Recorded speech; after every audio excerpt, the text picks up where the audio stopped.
Hi, everybody. So I grew up in a dance studio. My mother was the office manager, and I was forced to spend hours there every day. I hated it. The studio breeds a kind of hierarchy where femininity is at the top. Beauty is paramount. I mean, there's mirrors everywhere. Talent is only a visual medium. And when you're awkward and funny and a little ugly, you become the target of psychological torture, which is inflicted on you by bespangled and perfectly coiffed little dancer bitches. Now, I think that's why I gravitated to a sketch comedy group of 8 men called Fucked. And, Fucked is all about doing what you're most afraid of on stage. For a lot of the guys in the troupe, that's pain, stunts, or nudity, scenes like butt plug yoga, which is exactly what it sounds like. And for me, it's always been about telling secrets. Fucked is kind of like an extreme truth or dare. And when we would go to places like LA, we were received with groans and, yawns. But in places like Chicago, we feel like rock stars. And drinking helps with that fantasy. So it's our 4th year going to Chicago. And the debauchery has evolved into morning beers while you're waiting for your turn to use the bathroom to have your first hangover shit of the day. And also just drunk whiskey brunches, marathon binge drinking. And it's Saturday. It's the day of our last show, and after the last show is Sketchubator. Now, Sketchubator is just the best. It's when they kick all the normals out of the theater and all the comedians come in and you perform your best material for them. And we want to top ourselves because we're little show-offs. So Graham and Joe decide to do the nefarious hot dog picnic. This is the high watermark to measure all crazy stunts by. But by the day of the show, we're all sitting in the bar and Graham gets cold feet. He says his girlfriend doesn't want him to do the stunt. And that leaves poor Joe to take on the task by himself. But Joe's the only single dude left in the troupe.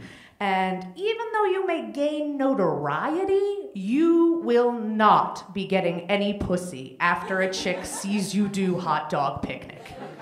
It's good theater in the way that it changes the viewer after you see it. So Joe's a no-go, and everybody is staring so hard into their beer that the carbonation is literally just fizzing right out. All our beers are flat. Nobody wants to do this scene. It's terrifying. But if Sketchubator falls apart, then the whole trip and our whole sort of year falls apart. So I volunteer myself. I'll do hot dog picnic. I chug the beer. Everybody is instantly relieved. We jump into action. We have rehearsal in the hotel room. Everything's great until after our regular show, when I'm back in the hotel room, showering a quart of stage blood off my body from a scene in our regular show where I play a tap dancing aborted fetus. That's when I start having serious doubts. Johnny-O must have sensed this, so he cracks me a sympathy beer and actually holds my hand as we walk down my personal green mile back towards the theater. With every step, heavy panic and dread is just growing inside of me. John has our magnum of Jack Daniels and gives baby her bottle.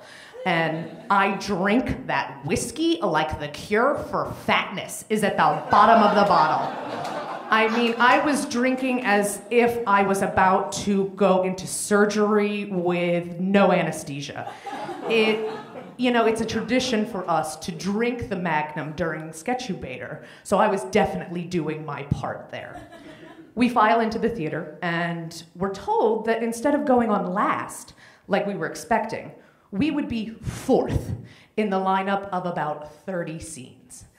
That means I would have to do the hot dog picnic and then sit for 2 hours and watch the rest of the show.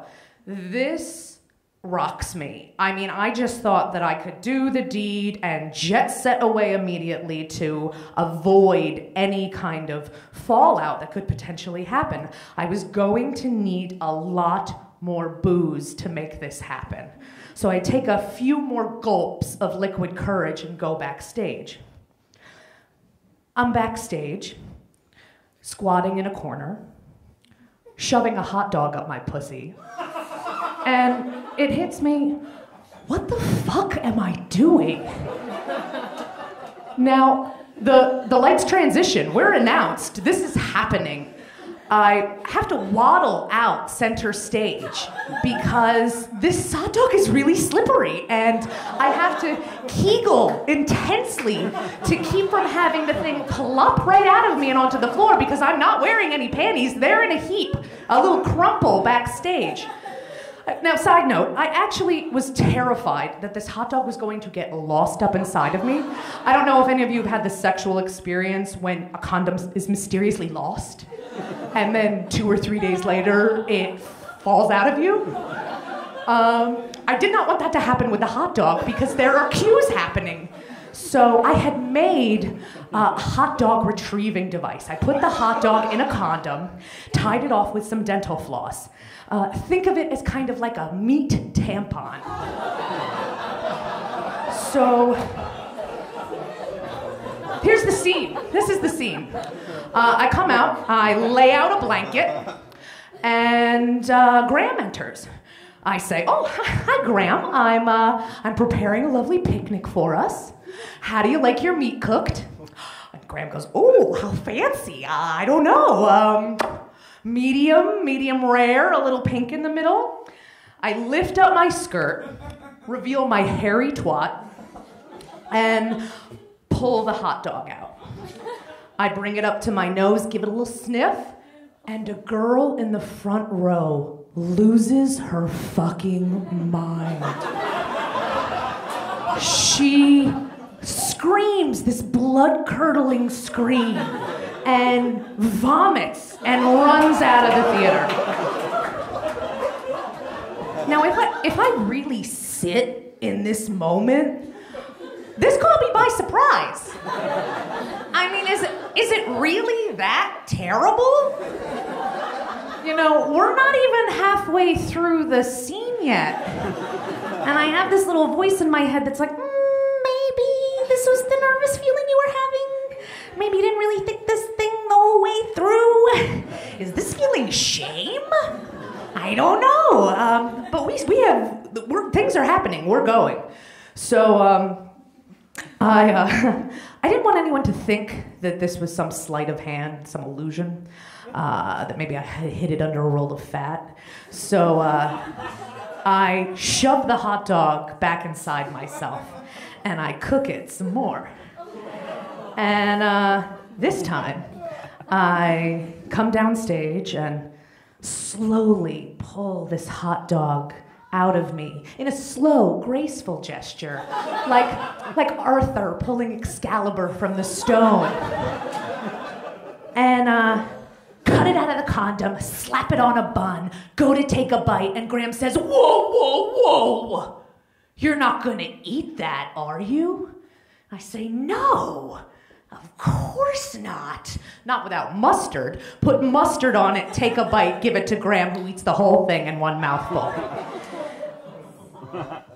Now at this point, Johnny-O comes out, and as a little digestif, we eat 3 orange Tic Tacs that he's hidden in his foreskin. At this point, I black out a little.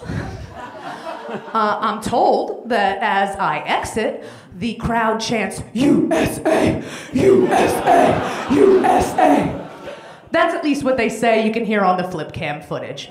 I don't really remember anything until I get back into the warm embrace of the group.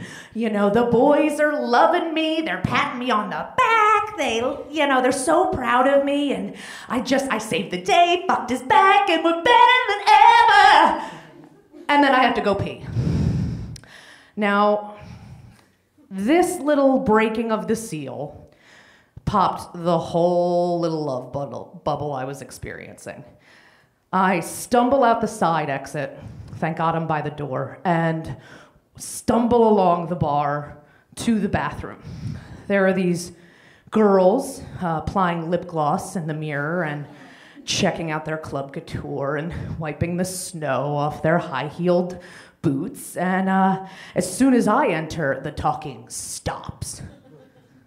Silence. It's very weird. I kind of stagger to the farthest stall and lock myself in. I don't have many panties or tights on, so all I have to do is sit down on the toilet to pee.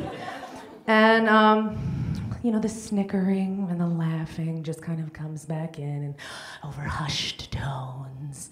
And I'm devastated. I go and wash my hands, and there's just dirty looks and eye rolls through the mirror, and I just feel like I'm back in the dance studio again. So I try to recover, and I go to the bar, and it's like a fucking old-timey Western movie when the gunslinger saddles up to the bar, and then the piano stops, and everybody's quiet and stares at the cowboy to see what his next move is. And I do my best impression of someone who isn't too drunk to be served to get myself 2 beers because I need something to wash down all the whiskey that I'm going to consume now. I get so obliterated that I barely make it through airport security at 5 a.m. So when I get home, my boyfriend asks me, "How was Chicago?" Fine. I can't tell him that I cheated on him in Chicago with a hot dog. And, there was no solace. Chicago was supposed to be my rejuvenator. It's kind of my, creative Lazarus pit. And now I felt so hollow and alone. This crippling stage fright starts to seep in, I had made this cocktail of shame and regret for myself, and it manifested into the physical, what stage fright is, that bump, bump, bump, bump, bump, bump, bump, bump, bump that goes on in your ears, and your heart beating through your chest, and your voice cracking, and the dry mouth, and your brain fluttering like a flip book. And I couldn't do anything. I started pulling away from scenes. I took myself out of scenes, and then I took myself out of shows altogether, and then I was just out of the group. I couldn't do it. The guys didn't understand. They thought Hot Dog Picnic was this fantastic victory for us, and they couldn't see that I was really fucked up about it and there wasn't anything that was making it better. So that the group could move forward as a group, I allowed a girl to come into the troupe, which I was always really, really against. The queen bee syndrome was strong with me. And I let this girl come in, and she was a girl that we went to school with, and just this beautiful, gorgeous dancer type, the enemy. And she did all the scenes just as well as I ever did, and my worst fear came to life. I replaced myself. It was a wrap. So July comes around, and Fucked is celebrating its 10-year anniversary, so they want to put on a big, huge show, and I really want to be a part of it. But I know I have to exercise this Hot Dog Picnic from me, or I might not ever be able to go back on stage again. And since the guys don't really understand that the stage fright has gotten to me so much, they're not really who I want to help. With them I had found my voice, but now it was they didn't understand, and they were no longer a safe harbor for me. But Jessica, the new girl in the troupe, stepped up, man. She directed me through this panic. We went over the monologue. She was my editor. She was my absolution. She was truly my ally. And I did this piece. And without her, I wouldn't be standing here telling you this story tonight. Thank you.